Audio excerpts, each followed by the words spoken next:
Portanto, ide, fazei discípulos de todas as nações, batizando-os em nome do Pai, e do Filho, e do Espírito Santo. Mateus, capítulo 28, versículo 19. Assim diz o Senhor: quem tem ouvidos para ouvir, ouça o que o Espírito diz às igrejas.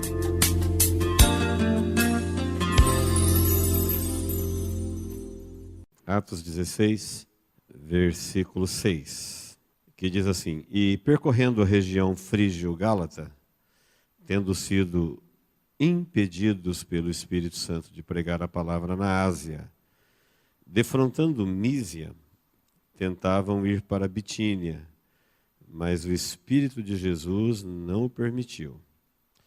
E tendo contornado Mísia, desceram a Troade. À noite, sobreveio a Paulo uma visão, na qual um varão macedônio estava em pé e lhe rogava, dizendo: passa a Macedônia e ajuda-nos. E assim que teve a visão, imediatamente procuramos partir para aquele destino, concluindo que Deus nos havia chamado para lhes anunciar o Evangelho. Amém. Vou ler até aí, vou usar todo o capítulo 16, resumidamente, para a gente meditar rapidamente nele, mas vamos ler apenas esses versículos iniciais. Nós vamos aprender nesse texto sobre Jesus como o Cristo que abala o cárcere, mas permite os açoites. Nós temos dificuldade, às vezes, de entender isso em Jesus. Então, como introdução, eu quero lembrá-los que nós somos servos de Jesus. Todos nós que estamos aqui numa quarta-feira, depois de um dia de trabalho, interessados em adorar a Deus, nós somos comprometidos e ocupados em servi-lo. Está chegando o tempo que é cada vez mais difícil servi-lo. Ainda no começo eu dizia para a esposa no caminho: hoje em dia quem não leva de capricho o compromisso com Deus não consegue cumpri-lo. É preciso você colocar isso como prioridade em sua vida, senão a vida te engole, a vida te arrasta, o mundo te adota e Deus vai ficando. E quando a gente perde o contato com Deus, a gente perde o contato com a gente mesmo. As coisas começam a ficar mais difíceis. Então nós somos servos de Jesus, e como servos de Jesus, a nossa missão principal para com Deus é pregar o Evangelho. Existe um monte de coisa que a gente faz que não é pecado, só que não é prioridade. Podem ser feitas, Deus abençoa quando a gente faz, mas nós estamos aqui nessa terra para pregar a salvação. É a missão da igreja. E essa missão foi nos dada para a gente realizar ela com os nossos recursos, dados por Deus, grandes ou pequenos. Pode observar que a igreja de Deus nunca foi detentora de grandes recursos. As dos homens têm mais do que as verdadeiras igrejas de Deus. As seitas têm mais, o mundo tem mais. Porque as riquezas de Deus são celestiais e eternas, elas não são passageiras e temporais. Por isso a igreja tem menos daquilo que menos importa e mais daquilo que mais importa. Então, queridos, nós somos chamados para cumprir isso com os nossos recursos, com a nossa capacidade, cada um com a sua capacidade de servo, cada um sabe o que Deus lhe fez capaz, e cada um para enfrentar as suas próprias barreiras. Às vezes Deus intervém e às vezes não. Na nossa missão, muitas vezes Deus intervém e a gente diz amém. E às vezes Deus não intervém nada, e quando Deus não intervém, a gente diz amém. Nós sabemos o que temos que fazer, e Deus sabe até quando nós vamos fazer. E isso está definido. Nós sabemos o que nós temos que fazer aqui. E Deus sabe até quando nós vamos fazer. E para a gente cumprir com a nossa obrigação, com a nossa missão para com Deus, nós vamos conhecer como é que Deus se relaciona com os seus servos, mais uma vez nesse texto. Então, Atos 16, 9, o texto aqui ele começa, eles estão em Troade, Paulo está acompanhado de Silas. Na semana passada falamos de Paulo com Barnabé no capítulo 14. Capítulo 15 eles vão para Jerusalém, acontece o concílio, e na próxima viagem agora, Barnabé e Paulo se separam. Barnabé vai para um outro canto, E Paulo chama Silas com ele para visitar as igrejas que ele havia fundado na sua viagem anterior com Barnabé. Então, Paulo e Silas, chegando neste lugar, antes de Troade um pouquinho, eles chegaram em Listra e Paulo levou Timóteo. E aqui em 16, Lucas parece que faz parte da comitiva porque ele começa a usar o pronome nós. Então ele diz nós, o escritor aqui ele se inclui, até aqui ele não se incluía, ele narrava os fatos. Aqui ele se inclui, então a equipe aqui é Paulo, Silas, Lucas e Timóteo. Temos certeza que esses 4 estavam aqui em Troade. E o texto que nós lemos diz que eles queriam pregar o evangelho na Ásia, mas diz que o Espírito Santo impediu. Não foi possível. Como que o Espírito Santo impediu, nós não sabemos. Versículo 6. No versículo 7 diz que eles também queriam pregar o evangelho na Bitínia. Mas o Espírito de Jesus, usa aqui no versículo de número 7, 16, 7. O Espírito de Jesus impediu e eles não foram. E quando eles estavam em Troade, à noite, Paulo teve uma visão. E nessa visão aparecia um homem, um varão da Macedônia, e falava para Paulo assim, passa a Macedônia e vem nos ajudar. E o texto diz que assim que ele teve a visão, imediatamente eles decidiram partir para a Macedônia. Era longe, eles iam fazer algumas escalas no caminho, mas decidiram ir para a Macedônia, para aquele destino. Por quê? Diz o texto, concluímos, olha a participação humana, olha a conclusão humana, com recursos humanos, com capacidade humanas, enfrentando barreiras humanas. Eles queriam ir para um lugar, o Espírito Santo não deixou. Queria ir para outro, o Espírito não deixou. Aí ele teve uma visão, e nessa visão aparecia um homem dizendo, eu estou na Macedônia, vem me ajudar. Passa a Macedônia e nos ajuda. Eles entenderam, então o Espírito Santo quer que a gente vá para lá. Mas há uma conclusão deles. Eles têm essa sensibilidade de fazer essa leitura. Ficaram em dúvida. É uma viagem, tem várias escalas. É preciso estar seguro do direcionamento de Deus. E eles disseram, concluímos que era isso, e então partiram. Aí, chega em Atos 16 e 11, quando eles chegam à Macedônia, a primeira cidade que eles vão é Filipos. Na cidade de Filipos, era uma cidade da Macedônia, era uma colônia romana, e quando eles chegam em Filipos, lá em Filipos não tem sinagoga, não tinha igreja. E eles descobriram que um local de oração que tinha era na beira do rio. E eles foram pela manhã, no dia de culto, para a beira do rio para orar e louvar ao Senhor. E ali se juntaram algumas mulheres, inclusive uma delas é Lídia, né? Que diz que o Senhor abriu o coração dela para entender a palavra que Paulo pregava. Olha que interessante. Acontecem coisas grandiosas e você não vê uma ação visível de Deus. E às vezes em coisas menores fica revelado que é Deus que está fazendo isso. Momento Deus age, fazendo aquilo que é Ele que tem que fazer, e momento que é você que tem que perceber com a sua percepção, Ele deixa para você. Deus não disse para Paulo assim, ó, vocês vão para Filipos. Ele teve uma visão. Tentou ir para alguns lugares, o Espírito Santo fechou as portas, porta fechada para a Ásia, porta fechada para a Bitínia. Há uma visão, ele falou, olha, Deus quer que a gente vá para lá. Chegando lá, não tem nem igreja para ir no culto. Não tinha crentes, não tinha grupo, não tinha mesa, não tinha cadeira, não tinha conjunto, não tinha igreja. Mas Deus falou que é aqui. Então, onde é que se ora aqui? Na beira do rio tem um local lá que as pessoas se juntam lá. E ele foi.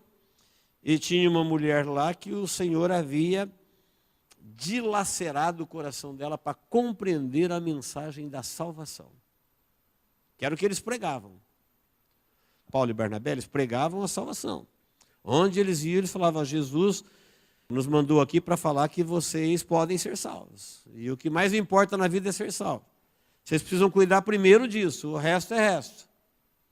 Quem não for salvo está perdido, e quem está perdido perdeu tudo. Nada vai dar certo para quem está perdido. E nada vai dar errado para quem está salvo. Então, queridos, eles começaram a ir lá num dia de culto, e foi no dia seguinte, e porque essa Lídia, o Senhor abriu o coração dela, então ela e toda a sua casa se converteu e batizou ali no rio mesmo.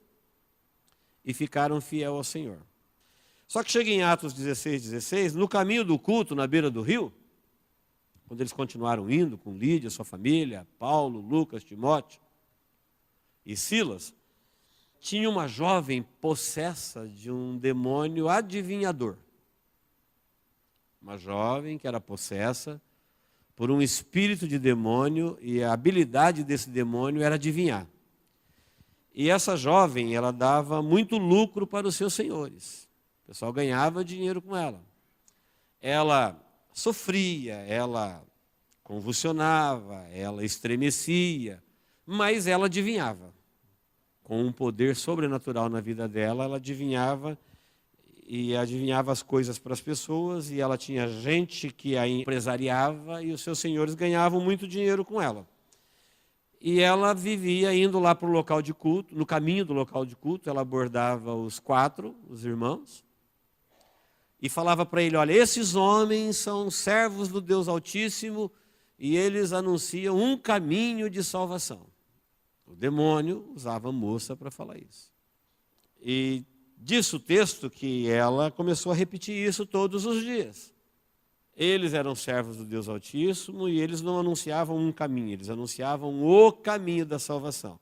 E eles estavam comissionados e cheios do Espírito Santo para isso. Isso não era missão para o demônio, era simplesmente uma estratégia maligna para confundir a mensagem deles. Ela queria se colocar no nível, sendo usada por um espírito de demônio, querendo se colocar no nível de quem também prega a salvação, mas com poderes demoníacos e que usavam de recursos de adivinhação. Esses demônios fazem sucesso até hoje, até no meio das igrejas. Como que o povo gosta de gente que adivinha? Há uma predileção para ouvir essa atuação espiritual. As pessoas estão inseguras por desconhecerem a palavra, a promessa, quanto à salvação. Então eles têm medo do amanhã, eles têm medo da sorte, eles têm medo do destino. Há um frenesi para querer saber as coisas que vão acontecer. Tem muitas igrejas que dão até lugar para esse tipo de espírito. Eles são muito bem-vindos. São reveladores, são adivinhadores e sempre dão muito lucro a seus senhores. Sempre foi assim. Sempre dão muito lucro aos seus senhores. Bem, o fato é que Paulo se indignou, porque ela repetia isso por muitos dias, e indignado, ele olhou para a moça e disse ao espírito, ele não disse para a moça, ele disse ao espírito: em nome de Jesus Cristo eu te mando, retira-te dela. Em nome de Jesus Cristo eu te mando, retira-te dela. E na mesma hora o demônio foi embora. O demônio foi embora, a mulher perdeu a capacidade de adivinhar. Perdeu a capacidade de adivinhar, melou o negócio dos seus senhores. Acabou de entrar o dinheiro que ela ganhava, acabou a fama, ou seja, o negócio está se desfazendo. Quando os seus senhores viu que acabou o lucro, o que eles fizeram? Imediatamente eles arrastaram à força Paulo e Silas para a praça pública. E chegando com eles na praça pública, apresentaram aos pretores. Pretores eram juízes, magistrados, chefes. Uma espécie de diretor de fórum ou diretor de comarca. Magistrados, chefes. Apresentaram ele para os pretores e fizeram a seguinte acusação: esses homens aqui estão perturbando a nossa cidade, eles estão pregando costumes que nós não podemos obedecer, porque nós somos romanos, e eles são judeus. Tudo isso era mentira, porque na verdade o judaísmo era praticado com permissão da lei romana. Havia essa liberdade. Era mentira também porque eles não estavam pregando costume nenhum. Eles estavam pregando a salvação, que era para eles se converterem e serem salvos. Mas acontece que eles queriam voltar, que o demônio voltasse na moça, e Paulo e Silas eram um impedimento. Então eles levaram lá para a praça, levantou-se uma multidão contra os dois, por causa da mensagem dos senhores da moça? Nós somos romanos. Eles estão pregando outra religião. Nós não podemos abrir mão dos nossos costumes. O povo, levado por influência de gente sagaz, alvoroçou-se e virou aquele clamor público contra Paulo e Silas. E as autoridades, então, aproveitando esse clamor público, mandaram rasgar a roupa dos dois e açoitá-los com varas. Depois de açoitá-los, mandou prendê-los no cárcere e mandou uma ordem para o carcereiro. Falou assim, olha, prendam esses homens com segurança. Deu uma ordem. Pretores, magistrados, chefes. Coloquem esses homens no cárcere e prenda-os com segurança. O carcereiro recebeu a ordem, o que ele fez? Colocou eles no cárcere interior, mais lá no fundo, o local mais difícil. No fundo, as prisões romanas, elas eram masmorras úmidas, escuras, fétidas, e além do local já ser inóspito, ainda tinha lá do fundo.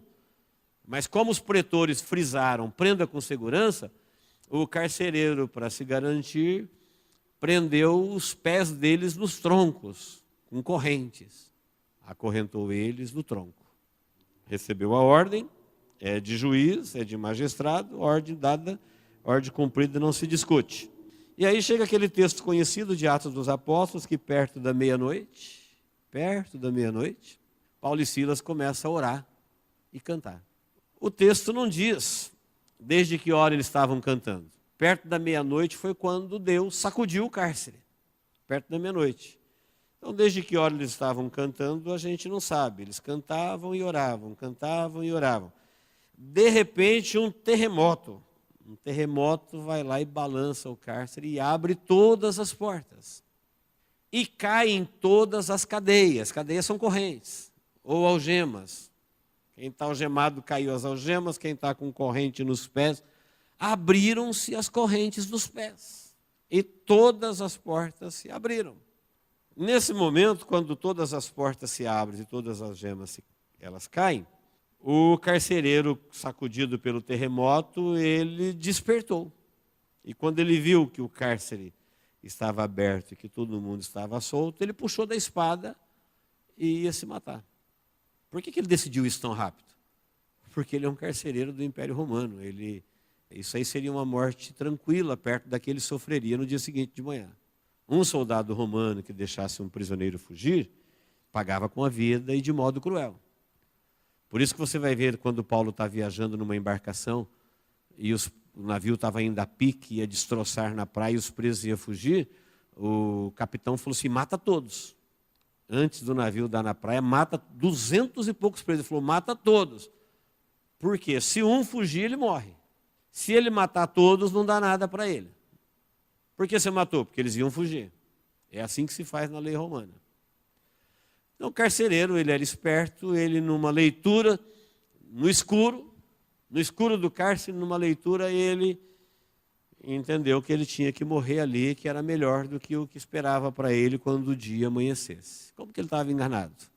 Ele não sabia que ele era o varão da visão de Paulo lá em Troade. Ele estava na Macedônia. Paulo estava ali amarrado naquele tronco por causa dele. Paulo e Silas. Por isso Jesus não interveio. Por isso não houve impedimento da parte do Espírito em tudo que estava acontecendo. Então, nesse momento, quando ele ia suicidar-se, Paulo bradou em alta voz, no escuro. Tanto é que ele vai pedir luz depois do carcereiro. No escuro, Paulo grita em alta voz, não te faças nenhum mal. Como é que Paulo sabia que ele estava puxando da espada? Paulo era cidadão romano, ele era profundo conhecedor das leis romanas. Ele já tinha vivenciado isso um monte de vezes. Os 200 e poucos presos do navio não morreram por causa dele também. Ele falou assim, não vai fugir ninguém, o Senhor já falou comigo. Eu fico responsável pelos presos. Ele falou, nós só vamos perder o navio e a provisão. Ninguém vai morrer nesse temporal. 14 dias eles estavam sem ver o sol. Imagina uma tempestade de 14 dias. Chegaram a ficar 14 dias sem comer, lutando para se salvar. E Paulo falou, não vai morrer ninguém. O Deus o qual eu sirvo já falou comigo.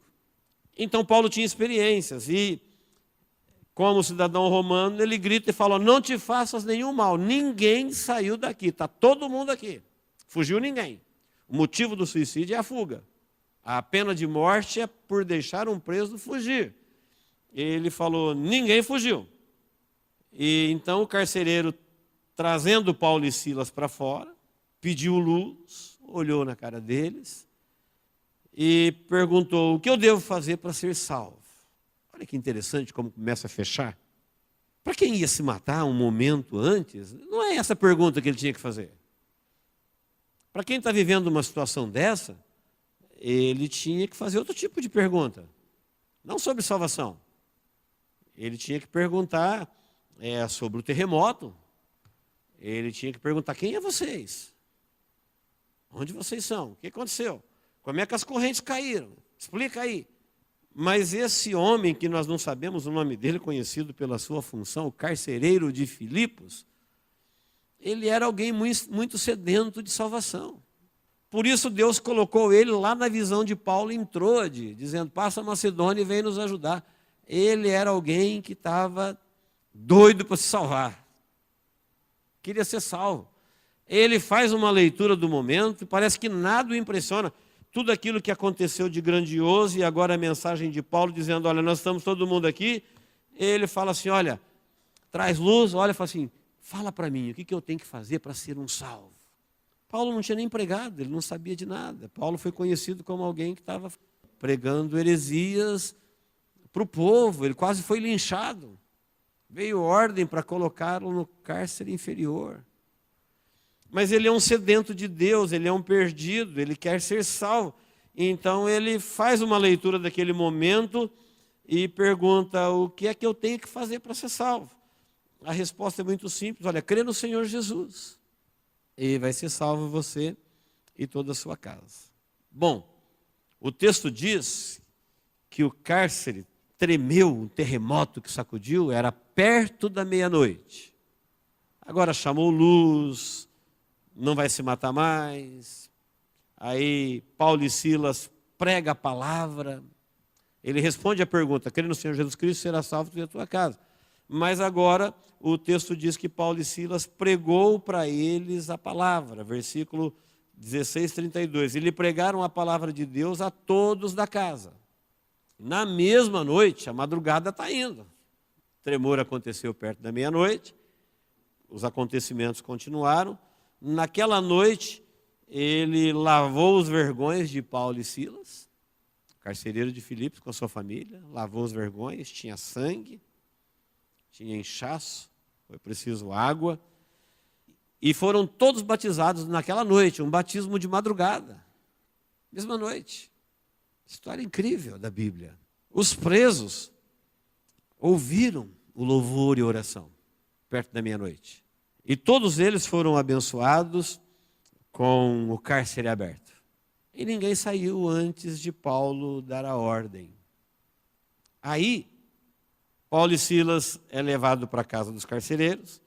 E eu creio que os demais presos ouviram a palavra, mas ficaram presos. Se eles saíssem, o carcereiro morreria.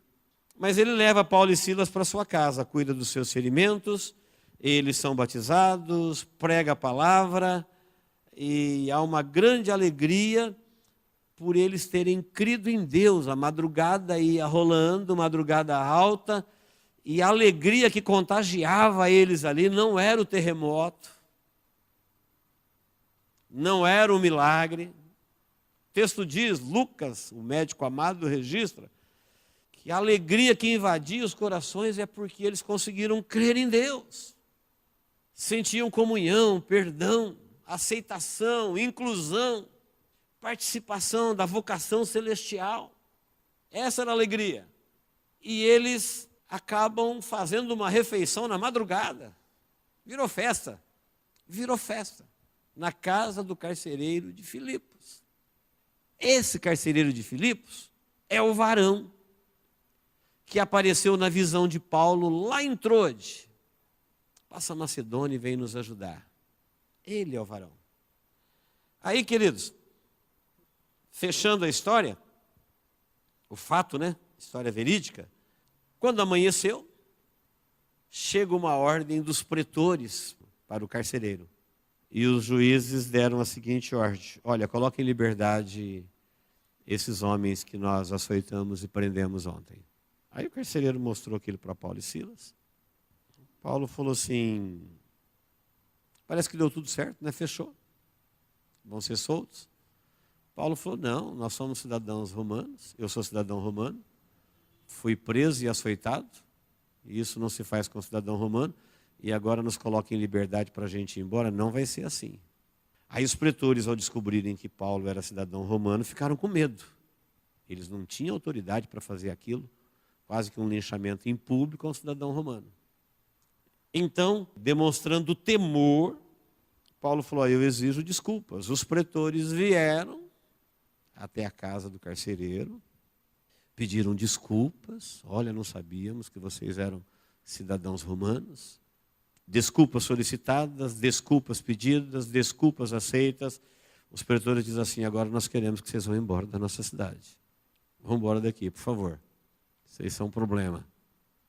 Então, queridos, termina o capítulo 16, quando eles rogaram que retirasse da cidade. Versículo 40, o último versículo diz: tendo-se retirado do cárcere, dirigiram-se para a casa de Lídia, e vendo os irmãos o confortaram, então partiram, foram embora.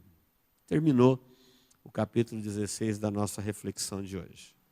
Sabendo tudo isso que nós ouvimos aqui, algumas perguntas devem marcar a nossa vida. Você percebeu que eles não foram pregar na Ásia porque o Espírito Santo impediu? Então o Espírito Santo estava lá agindo. Ele poderia intervir a hora que ele quisesse. Depois eles quiseram pregar na Bitínia, o Espírito Santo fechou as portas e falou: ninguém vai para a Bitínia. Aí o Espírito Santo sinalizou para eles, numa visão, que eles tinham que ir para Trode. Eles foram.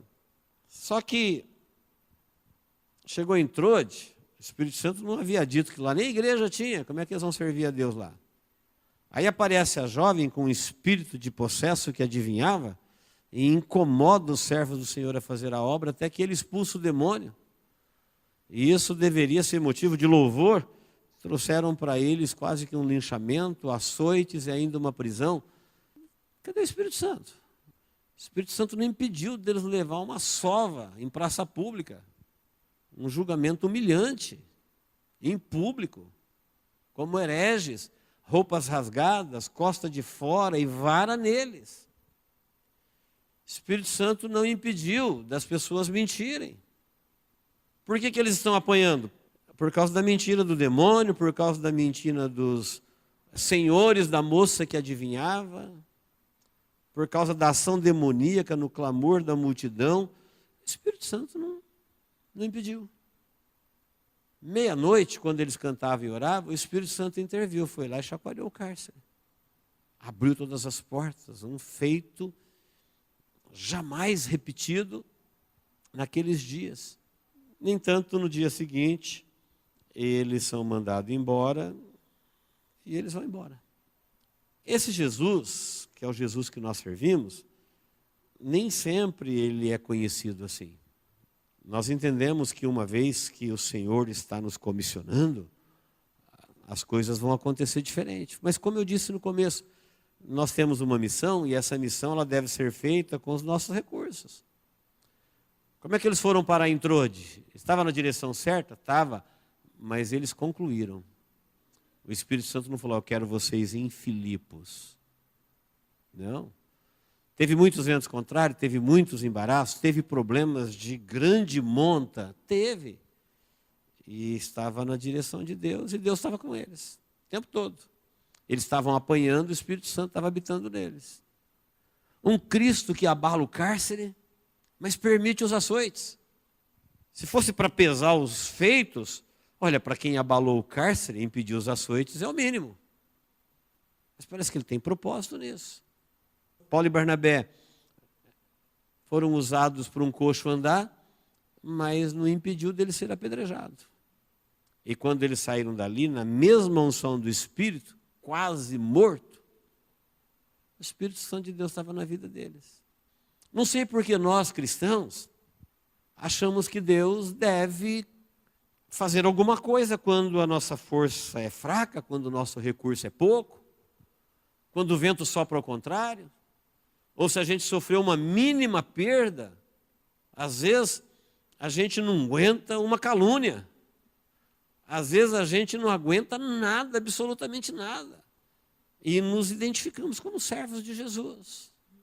Os servos de Jesus, em todo o tempo, eles foram servos de Jesus. E esse serviço não está condicionado à intervenção dele. Ele intervém quando ele quer. E quando ele não intervém, amém.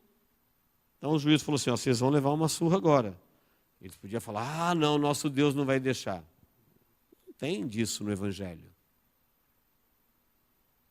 Não tem disso nas cartas, não tem disso nos Evangelhos, não tem disso na Bíblia. Vocês vão levar uma surra? Tá bem, então nós vamos levar uma surra. Nós vamos ser presos no cárcere? Vamos ser presos no cárcere. Vai ficar até quando? Quando Deus quiser. Deus não quis ficar muito tempo não, na mesma noite. Então eles saíram. Esse é o Cristo que nós servimos. Ele tem poder para intervir, ele pode intervir, ele faz isso quando ele quer, ele é Deus. Nós somos seus servos. O que importa para nós é que nós servimos ele, somos servos dele, e a nossa missão é pregar a salvação, e nós vamos ficar aqui atrás dos perdidos até a última consequência. Se perguntássemos para Paulo, até onde você vai para alcançar o carcereiro de Filipos? Ele diria, até o cárcere, até o tronco. Sabia que para alcançar esse jovem que apareceu no seu sonho, tem um cárcere no seu caminho? Tem uma surra de vara nas suas costas? Não, a gente nem pensa nisso, a gente só lembra desse texto porque o cárcere tremeu. Quando você lê esse texto, todo mundo vai lembrar, Paulo e Silas estavam orando e cantando, perto da meia-noite, o cárcere tremeu. É verdade, o poder do Espírito Santo foi o mesmo Espírito Santo que não evitou os açoites, não evitou os recursos frágeis, não impediu deles cultuarem na beira do rio. Onde vai ser o culto hoje? Na beira do rio. E amanhã na beira do rio. E depois da manhã na beira do rio. Por quê? Porque o que tem é na beira do rio. E não é por causa disso que Deus vai deixar de ser cultuado. Nós queremos adorá-lo, nós queremos orar, nós queremos pregar. E o único lugar que é permitido na beira do rio é na beira do rio que nós vamos fazer. Quantas pessoas tem lá? Algumas. Então vamos lá. Tinha alguém lá com o coração dilacerado para ouvir a salvação. Então, queridos, nós precisamos entender isso, que no nosso relacionamento com Deus, o fato dele não intervir, o fato de muitas vezes ele permitir coisa que a gente fica frustrado com Deus, essa frustração é puramente humana, religiosa. Deus nunca se relacionou diferente com o seu povo. É comum você ver os poderosos milagres da Bíblia terem acontecido em épocas que Deus permitiu circunstâncias as mais adversas. Normal. A gente estranha porque a gente tem um ouvido seletivo, a gente tem um olho seletivo, a gente lê um texto e a gente só grava o que salta aos nossos ouvidos, o que interessa ao nosso coração. E a gente perde a profundidade da beleza do texto, porque quando eu leio um texto desse, eu tenho que falar para Jesus, eu sou servo dele, o Espírito Santo dele habita em mim, ele habita em nós, e quando as coisas dão errado, está tudo certo. Deus não interviu, deu desse jeito. Acabou, amém. Ele não disse no Evangelho que ele vai na frente das suas ovelhas? Ele falou, eu tenho muitas ovelhas que ainda não são desse aprisco, me convém agregá-las. Ele estava falando da gente, que mora longe de Israel. Tem ovelhas para o mundo todo, eu vou na frente delas. Então tudo que chega na nossa vida passou por ele. Somos ovelhas dele. Eu não me protejo, eu não me direciono, eu não me garanto. E se passou por ele, está tudo certo. Não tem frustração. Pode ter dor, pode ter lágrimas, pode ter fraquezas, pode, mas frustração não. Porque os servos de Jesus no final são todos vencedores. Quem morreu, quem foi preso, quem venceu, quem foi queimado, quem foi arrebatado, no fim são todos vencedores. Os servos de Jesus são salvos. Eles têm a promessa da ressurreição, eles têm a promessa da vitória. Agora é o tempo da missão, é o tempo em que a gente lida com as nossas dificuldades. Então, a missão de Jesus dada aos seus servos é com os recursos que eles têm. Tem gente que está esperando Deus abrir o céu, limpar o caminho, limpar o trilho, virar uma hiper qualquer coisa para falar, agora eu vou te servi-lo. Não vai servi-lo nunca. Está esperando melhorar para servir a Deus. Não vai melhorar, ninguém melhora para Deus. A gente melhora em Deus. Nós servimos a Deus com o que temos. Nós servimos a Deus com a nossa capacidade. Nós servimos a Deus enfrentando as nossas barreiras. Ele tem poder, Ele é o Senhor da obra, Ele é o patrão, Ele é o Criador. Ele pode intervir a hora que Ele quiser, amém. Quando Ele não intervir, amém, também. Está sendo feita a vontade dEle. É isso que a gente vai ver em todas as páginas da Bíblia. São fatos, não é história, não é romances. São fatos vividos. Você vê que o texto começa dizendo, o Espírito Santo não deixou ir para lá. Não, para lá vocês não vão não. Nós vamos para cá. Não, para cá vocês não vão também não, portas fechadas. Vocês vão para lá. Se o Espírito Santo mandou para lá, então a coisa vai ser boa. Estamos na direção dele. Foi ele que falou, Macedônia. Macedônia é o lugar, é só alegria. Tinha contratempos, tinha fraquezas, tinha barreiras. Se eles não estivessem convictos de quem é Jesus e convictos do serviço que eles queriam prestar para Jesus, eles se frustrariam. Por isso há muita frustração com Deus hoje. As pessoas vêm para Deus atendendo um apelo da religião, de que Deus vai ficar ao seu dispor, Ele vai atender os seus caprichos, e você vai ser o Senhor, e o céu será os seus servos. Não é isso. No Evangelho a gente aprende que Ele é o Senhor, e Ele veio primeiro para nos servir, e agora nos chamou para servi-lo. Nós estamos em missão. E a nossa missão vai ser feita com os nossos recursos, pequenos ou grandes, multiplicados ou não. Ela será feita com a nossa capacidade, de acordo com a capacidade que cada um recebeu do Senhor. E nós enfrentaremos as barreiras que o Senhor permitir. Se o Senhor permitir cultuar na beira do rio, vamos cultuá-lo na beira do rio. Ele é digno de culto. Ele está à frente. Ele é o dono da obra. Ele é o Senhor da obra. Nós precisamos ter essa determinação no nosso coração. Por quê? Porque o chamado povo cristão hoje estão se perdendo no meio da religiosidade exatamente porque falta esse relacionamento com Deus. Existe mais um relacionamento com a igreja. E esse relacionamento com a igreja, ele é sempre frustrante. As pessoas esperam da igreja uma coisa que a igreja não tem para elas, nunca teve. Quem prometeu, prometeu adivinhando, enganando. E essa frustração leva muita gente a se frustrar com elas mesmas e com Deus. Porque quando a gente se entrega a Jesus para servi-lo e se aproxima dele para servir nesse nível, não tem frustração. Você não vê Paulo e Silas frustrados no cárcere. Eles podiam falar um para o outro assim, bela visão que você teve lá em Trode, hein? Olha, o Senhor estava mandando você para Macedônia, olha nós aqui na Macedônia. Podia dar uma discussão. Paulo, você está desviado, cara. Você falou que o Espírito Santo, que não deixou para ir para a Ásia, nem para a Bitínia, queria que a gente viesse para a Macedônia, e agora, olha a gente aqui na Macedônia, que vergonha, tomamos uma surra em público, e a gente é inocente. Lá o Espírito Santo nos protegeu tanto, e aqui ele nos abandonou. Que visão é essa? Você está desviado. Não, estava tudo certo, não tinha frustração nenhuma. O Senhor mandou a gente para a Macedônia. O carcereiro estava ali pertinho, eles não sabiam que o carcereiro era o homem da visão. Eles estavam ali na escuridão, lombos ardendo, e o homem da visão estava ali pertinho. Daqui a pouquinho ele ia perguntar, senhores, o que eu tenho que fazer para ser salvo? Olha, senhores, fala para mim o que eu preciso fazer para ser salvo. Aí fechou. Esse é o cara da visão da Macedônia.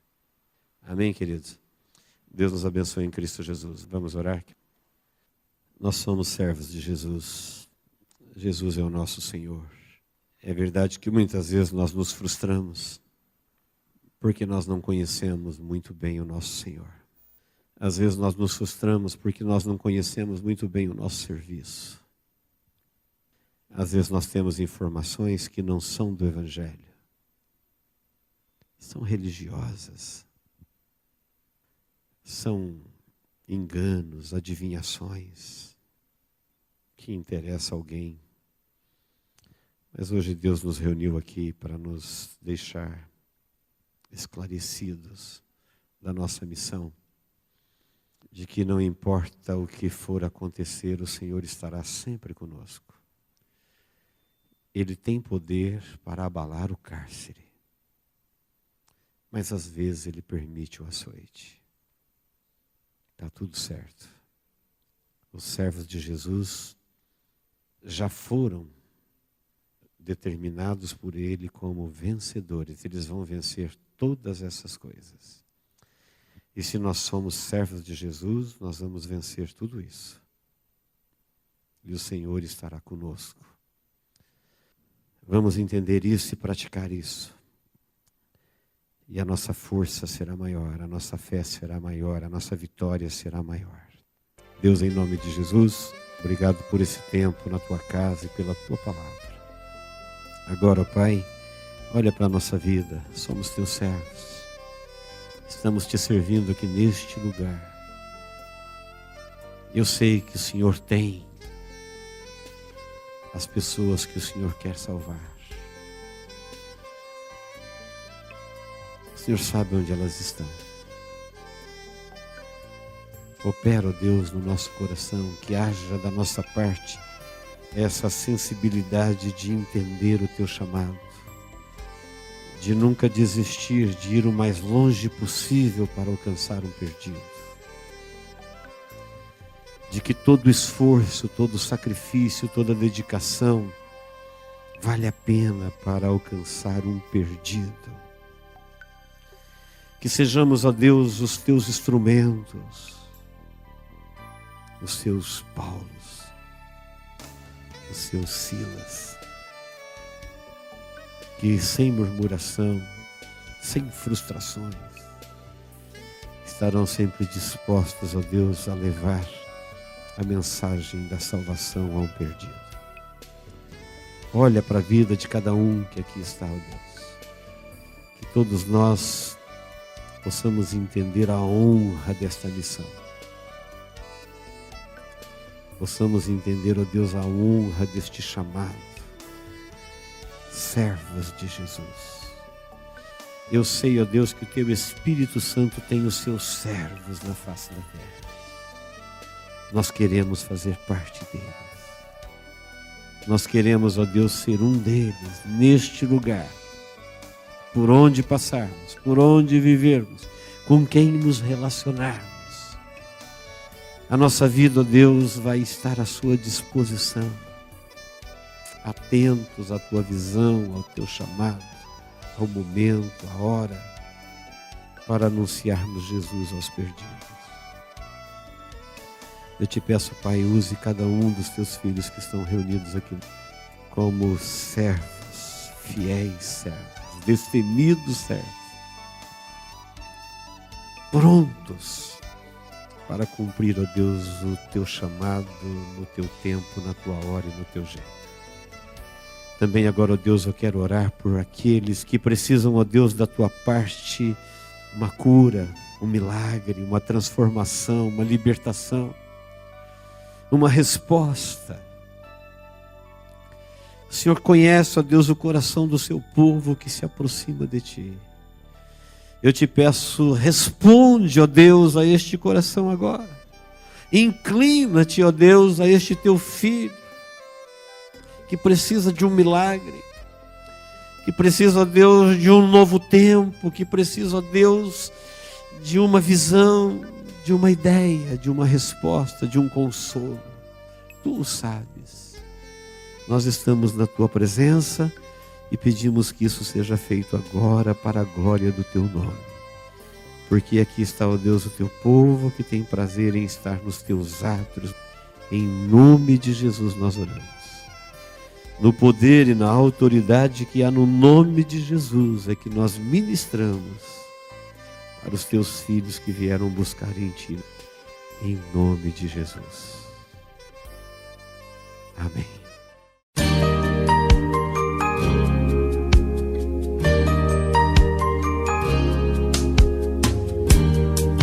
Esta mensagem foi gravada ao vivo quando ministrada na Igreja Evangélica Manancial. Este tema e outros mais estão à disposição do público a preço de custo, com o único objetivo de proclamar a palavra de Jesus nestes últimos dias.